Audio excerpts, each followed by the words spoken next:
আজ আমরা ডুব দেব ইতিহাসের অন্যতম এক শীতল আর উঁচু জায়গার রহস্যের গভীরে।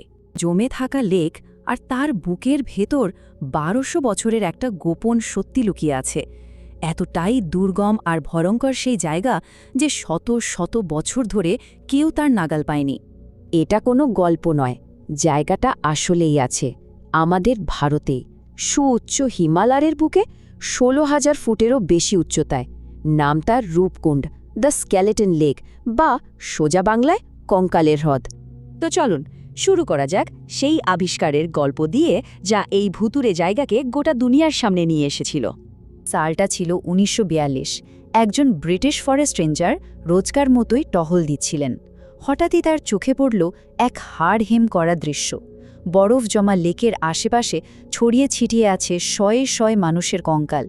তখন তো দ্বিতীয় বিশ্বযুদ্ধ চলছে, তাই প্রথমে সবাই ভাবল এরা হয়তো জাপানি সৈন্য কোনো গোপন রাস্তা দিয়ে ভারতে ঢোকার চেষ্টা করছিল। কিন্তু তদন্ত শুরু হতেই গল্পটা গেল পাল্টে। জানা গেল হাড়গুলো অনেক অনেক পুরনো, বিশ্বযুদ্ধের সময়ের তো নয়। আর এখান থেকেই রহস্যটা আরও দানা বাঁধতে শুরু করল। বিজ্ঞান যখন এই ধাঁধায় পড়ে গেল, তখন সামনে এলো স্থানীয় লোককথা, আর সেই গল্পটা কিন্তু বেশ ইন্টারেস্টিং। স্থানীয়দের মুখে মুখে একটা কিংবদন্তি ফেরে। তারা বলেন এই কঙ্কালগুলো আসলে কনৌজের রাজা যশোধবলের।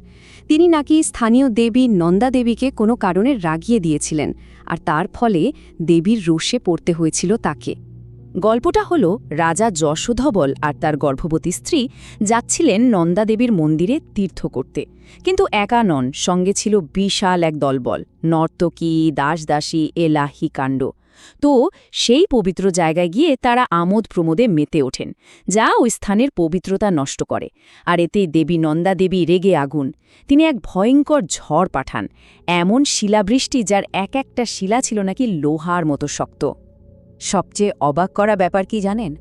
কয়েক দশক ধরে বিজ্ঞানও কিন্তু এই প্রাচীন কিংবদন্তিকেই সত্যি বলে মেনে নিয়েছিল। মানে দেখুন কিভাবে সব মিলে যাচ্ছিল। কঙ্কালগুলোর কার্বন ডেটিং করে দেখা গেল ওগুলো প্রায় নবম শতাব্দীর, মানে ৮০০ খ্রিস্টাব্দের আশেপাশে। প্রাথমিক বিশ্লেষণে মনে করা হচ্ছিল সবাই দক্ষিণ এশিয়ারই মানুষ। আর ফরেন্সিক পরীক্ষায় মাথার খুলিতে ছোট কিন্তু গভীর ফাটলের দাগ পাওয়া গেল। এই আঘাতগুলো ঠিক তেমনই যেমনটা ওপর থেকে কোনো বড় গোল জিনিস দিয়ে মারলে হয়, মানে সোজা কথায় ক্রিকেট বলের সাইজের বরফ বা শিলা। তো সব মিলিয়ে একটাই সিদ্ধান্তে আসা হলো তীর্থযাত্রীদের একটা দল হঠাৎ আসা এক ভয়ঙ্কর শিলাবৃষ্টিতে মারা গেছে।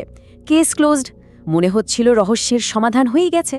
কিন্তু ২০১৯ সালে ডিএনএ অ্যানালিসিস পুরো গল্পটাকেই একবারে ঘুরিয়ে দিল। একটা যুগান্তকারী গবেষণা করা হলো। হ্রদ থেকে পাওয়া ৩৮টা কঙ্কালের জিনোম সিকোয়েন্সিং করা হলো, আর যে রেজাল্ট এলো তা ছিল এক কথায় অবিশ্বাস্য। পুরনো গল্পটা কি ছিল? যে নবম শতাব্দীর দক্ষিণ এশিয়ার একদল তীর্থযাত্রী একটা বড় দুর্ঘটনায় মারা গেছিলেন। কিন্তু নতুন ডিএনএ প্রমাণ কি বলছে? বলছে যে ওখানে কমপক্ষে দুটো আলাদা আলাদা দল মারা গিয়েছিল, আর তাদের মধ্যে সময়ের ফারাক প্রায় ১০০০ বছর। এই ব্যাপারটা আরও পরিষ্কার হবে ডিএনএর রেজাল্টটা দেখলে। দেখা গেল দুটো প্রধান গ্রুপ ছিল। একটা হলো নবম শতাব্দীর দক্ষিণ এশীয় মানুষ, মানে সম্ভবত সেই তীর্থযাত্রীরাই। আর দ্বিতীয় গ্রুপটা সম্পূর্ণ আলাদা। তারা এসেছিল ঊনবিংশ শতাব্দীতে, মানে অনেক পরে। আর তারা ছিল পূর্ব ভূমধ্যসাগরীয় অঞ্চলের, সম্ভবত গ্রিস বা ক্রিট থেকে আসা। তো বুঝতেই পারছেন, একটা ধাঁধার সমাধান করতে গিয়ে আরও বড়, আরও জটিল এক রহস্যের জন্ম হলো। প্রথম প্রশ্নটাই হলো, ঊনবিংশ শতাব্দীতে ভূমধ্যসাগরীয় অঞ্চল থেকে আসা এই মানুষগুলো কারা ছিলেন? কারণ সেই সময়ে এত দুর্গম একটা জায়গায় কোনো ইউরোপীয় অভিযানের কোনো ঐতিহাসিক রেকর্ডই পাওয়া যায় না। আর সবচেয়ে বড় প্রশ্নটা হলো, কিভাবে দুটো আলাদা মহাদেশের দুটো আলাদা দল, যাদের মধ্যে সময়ের ফারাক ১০০০ বছর, তারা ঠিক একই জায়গায় এসে একই পরিণতির শিকার হলো? এটা তো এক অবিশ্বাস্য কাকতালীয় ব্যাপার। মানে বিজ্ঞান আমাদের বলে দিয়েছে যে কারা মারা গিয়েছিল আর কখন মারা গিয়েছিল, কিন্তু দ্বিতীয় দলটার ক্ষেত্রে কেন তারা ওখানে গিয়েছিল আর কিভাবে তাদের মৃত্যু হলো, সেই উত্তরটা এখনও আমাদের অজানা। তাহলে কি রূপকুণ্ড আসলে একটা ভৌগোলিক ফাঁদ, যেখানে মানুষ বিপদে পড়তে বাধ্য, নাকি এটা এমন একটা জায়গা যা দুর্ভাগ্যকে নিজের দিকে টানে?